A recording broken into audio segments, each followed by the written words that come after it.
मंडी रे चाषी माड़ होउछि दबंगिरी देखा जाउछि दादागिरी करा जाउछि तांको उपरे प्रेशराइज करा जाउछि तांकर खुलम खुला 6 किलो रु 7 किलो कटनी छटनी मध्य करा जाउछि तेबे मंडी रे एभली शोषण करा जाउछि। दर्शक बंधु स्वागत करछि वर्तमान रो एक नवा अपडेट को नै वर्तमान मंडी रे चाषी माननकु पीटीबार एक न्यूज आउछि जाकि चाषी भाई माने मंडी रे माड़ खाउछंती एजेंट को द्वारा एभली एक जघन्य अपराध करुथिबा एक न्यूज आर्टिकल आपण देखि परिबे जाकि सकाल न्यूज पेपर रे पब्लिश करा जायछि। आजिर न्यूज आर्टिकल जहाँकि 19 तारिख रे सकाल न्यूज पेपर रे पब्लिश हेछि आ एभली एक संवेदनशील घटना घटिछि चाषी भाई मानक उपरे एभली अत्याचार मध्य करा जाउछि। तेबे कोन रहिछि कोन सब पॉइंट्स गुडाक आमे कंप्लीटली देखो एनालाइसिस करबा वीडियो को आरंभ शेष देखंतु तेबे आपण बुझी परिबे। तेबे ता पूर्व छोट रिक्वेस्ट जदि प्रथम करे आम चैनल देखुथांती चैनल को सब्सक्राइब करी पाखर थिबा घंटी आइकन प्रेस करी नोटिफिकेशन ऑल उपरे क्लिक करंतु। जेपरि आपण देखि पारथिबे एटा होछि सकाल न्यूज आर्टिकल रे प्रकाश पाइछि 19 तारिख रे मंडी रे चाषी माननकु पिटिले एजेंट माने चाषी को जो पिटा जाइछि एजेंट माने जो पिटी छंती ताकु नै कि।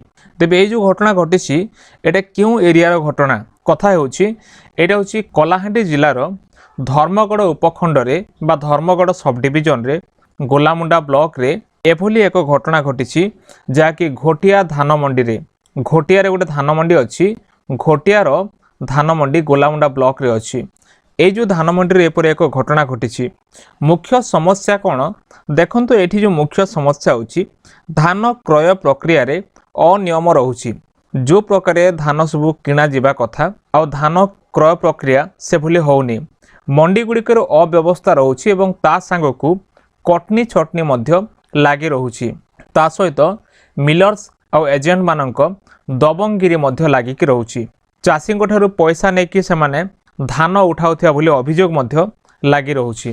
तेबे देखंतु वर्तमान जो घटना घटिछि एठी धान क्रय प्रक्रिया रे अनियमितता रहिछि जाकि स्पष्ट भाव आपण देखि पारुथिबे धान मंडी रे देखिया को मिलिछि एभली एक घटना कटनी छटनी को विरोध करी एजेंट एवं चाषी मानक भितर मारपीट हेथिबा जणा पड़िछि। सूचना अनुसार चाषी ठारू अवैध पैसा नेबा अभियोग मध्य रहिछि जोटा कि वैध तरीका नुह किंतु अवैध तरीका चाषी ठारू पैसा आदाय कर नेउछंती एभली अभियोग मध्य रहुछि। तापरे कटनी छटनी नाम रे धान कम कराउछंती जेतिकी धान देबा कथा सेतिकी नुह किंतु कटनी छटनी बाबद रे खुलम खुला से माने 6 रु 7 केजी चाषी ठारू धान नौछंती एपरी वर्तमान रो मुख्य समस्या रहुछि।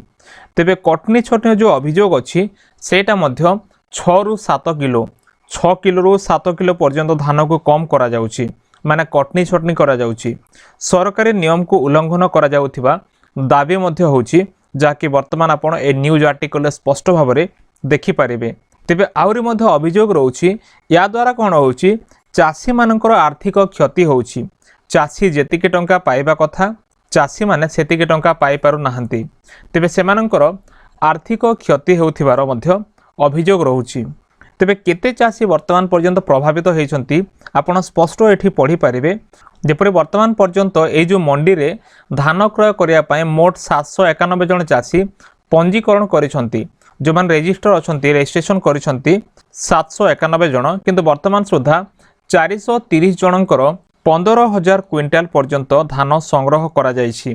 तेबे एतिकी चाषी वर्तमान प्रभावित होइछंती यदि आमे देखिबा चाषी संख्या वर्तमान पर्यंत 430 जन चाषी कटनी छटनी रे प्रभावित होइछंती किंबा ए जो अभियोग सब होउछि अभियोग को भित्ति कले आमे गोटे कथा चिंता करि परिबा 430 जन चाषी ठारू एभली आदा हेथिबार स्पष्ट जणा पडुछि ता सहित कटनी छटनी शिकार मध्य होइछंती ता सहित 15,000 क्विंटाल धान मध्य संग्रह करा जाइछि जाकि रिपोर्ट मध्य न्यूज आर्टिकल दिया जाइछि। तेबे किए संपृक्त अछंती आपण मध्य जानि नियंतु जो माने वर्तमान पे संपृक्त अछंती से माने होचंती धान उठाउथिबा जो एजेंट्स माने अछंती से जो एजेंट्स माने वर्तमान पे संपृक्त अछंती एवं मंडी रे नियोजित 7टी मिलर्स जो मिलर्स माने वर्तमान नियोजित अछंती 7टी मिलर्स मध्य से माने संपृक्त अछंती एवं किछि स्थानीय मंडी कर्मचारी जो माने सेठी काम करूछंती कर्मचारी माने से माने मध्य जो लोकल कर्मचारी अछंती से माने भी वर्तमान ए जो मंडी रे संपृक्त अछंती बा एभली कार्यकलाप से लिप्त अछंती। विवाद किपर आरंभ होइछि देखंतु जदि आपण संपूर्ण स्टोरी को पढ़िबे एठी कोन लेखा होइछि। प्रथम रे कटनी छटनी को सेमाने विरोध कले। विरोध कला परे एजेंट आउ चाषी मध्य रे तर्क वितर्क बढ़िला। आउ तर्क वितर्क बढ़िला परे घटना मध्य अति गुरुतर रूप नेला। आउ तापरे एभली एक घटना घटिला और जहाँकि पुलिस मामला मध्य हैला। तेबे जो पुलिस मामला हैला ए भितर गोलामुंडा थाना रे उभय पक्षों साइड रु माने दी पक्षरु लिखित अभियोग मध्य दिया गला। तेबे पुलिस तदंत मध्य चलीछि कोन हेछि कोन नाइ ता उपरे संपूर्ण तदंत चलीछि। ते प्रशासन रो मत कोन जदि हम प्रशासन रो कथा देखिबा तेबे धर्मगढ़ उपखंड रे प्रथम भावे प्रशासन घोटिया धान मंडीरु धान क्रय प्रक्रिया आरंभ करथिले। जहाँकि तांकर जो मत रोचे धान किणा चालू अच्छी से तांकर जो दाबी रखुचंते आमे धान किणा करूछु काम करूछु क्लियरली धान क्रय चालू अच्छी किछि समस्या समाधान होइछि बोली मध्य सेमाने कहिसंती। जहाँ किछि समस्या थिला ताहा वर्तमान प्रथम दिन मंडी रे विभिन्न समस्या सह चाषी दुर्दशा लगी रही आउ से भितर किछि समाधान मध्य होइछि। वर्तमान जहाँ किछि समाधान हो सारी बोली सेमाने कहिसंती। अभियोग तदंत पाए मध्य वर्तमान से माने आश्वासना देछंती कि अभियोग तदंत करा जाओ बोली कि। तेबे चाषी मानकर अभियोग कोन ग्राउंड रियलिटी जदि आपण देखिबे एटा संपूर्ण ओडिसा रो कथा। एजाबत कटनी छटनी बंद हेनी।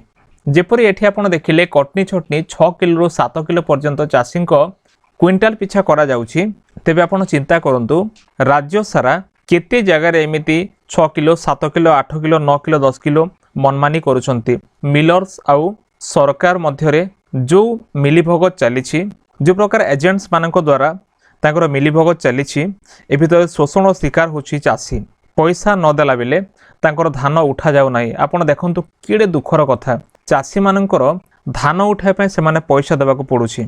मंडी रे भयंकर परिवेश सृष्टि होछि माने सेमानंकु दबंगिरी देखाय कि दादागिरी देखाय कि सेमानंकु प्रेशराइज करा जाउछि। तेबे ए खबरटा काहे कि अति गुरुत्वपूर्ण कारण चाषी को जो सरकारी एमएसपी मिलवा कथा 800 टंका को मिसई कि 3169 टंका मिलवा कथा आज सेटा बड़ प्रश्न हो जाइछि। चाषी तार अधिकार पाइब कि नहीं।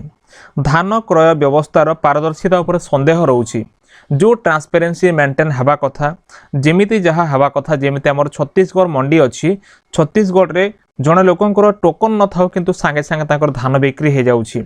जो प्रकार सिस्टमेटिक करा जाइछि सेठी मध्य बीजेपी सरकार एठी मध्य बीजेपी सरकार किंतु यदि आपण तुलना करिवे एठी पारदर्शितार बहुत अभाव अछि संदेह अछि। प्रशासन मिलर एजेंट निरीक्षण अभाव अछि। एमाने ठीक भाबरे कोठी कोन कले ठीक हबो तार प्रॉपर निरीक्षण करि पार नाहंती तार प्रॉपर इन्वेस्टिगेशन करि पार नाहंती। सेमाने एत पई वर्तमान मंडी रे एभली समस्या मध्य देखिବାକୁ मिलुछि। तेबे देखंतु यार प्रॉपर समाधान कोन आपण माने जानि पारुथिबे कारण अनेक बुद्धिजीवी अछंती अनेक आपणक भली शिक्षित व्यक्ति मान थिबे आज मंडीर समस्या को देखिकी से अनुभव करुथिबे केडे संवेदनशील घटना मंडी रे चाषी को मध्य माड़ होउछि दबंगिरी देखा जाउछि दादागिरी करा जाउछि तांको उपरे प्रेशराइज करा जाउछि तांकर खुलम खुला 6 किलो 7 किलो कटनी छटनी मध्य करा जाउछि। तेबे मंडी रे एभली शोषण करा जाउछि। आपण मानकर मतामत कोन कमेंट सेक्शन रे लिखि जणांतु। सरकार आ कौन सब पदक्षेप नवा दरकार कौन सब पदक्षेप नेले चाषी माने उपकृत हेबे चाषी माने सुरुखुरे तांको धान दे पारिबे। आज सरकार कहउछंती राज्य रे 1 नंबर करदेबा ए जिल्ला को 2 नंबर करदेबा ए जिल्ला को किंतु जदि एभली पारदर्शिता नथिबो एभली समाधान नथिबो तेबे केबे भी चाषी माने उपकृत हे पारिबे नाही। आपनकर मतामत कमेंट सेक्शन लिखंतु फ्रेंड्स। जदि वीडियो भले तो वीडियो को लाइक करी चैनल को सब्सक्राइब करी सांग मानन को मध्य शेयर करंतु। देखा हबो नेक्स्ट वीडियो रे। धन्यवाद।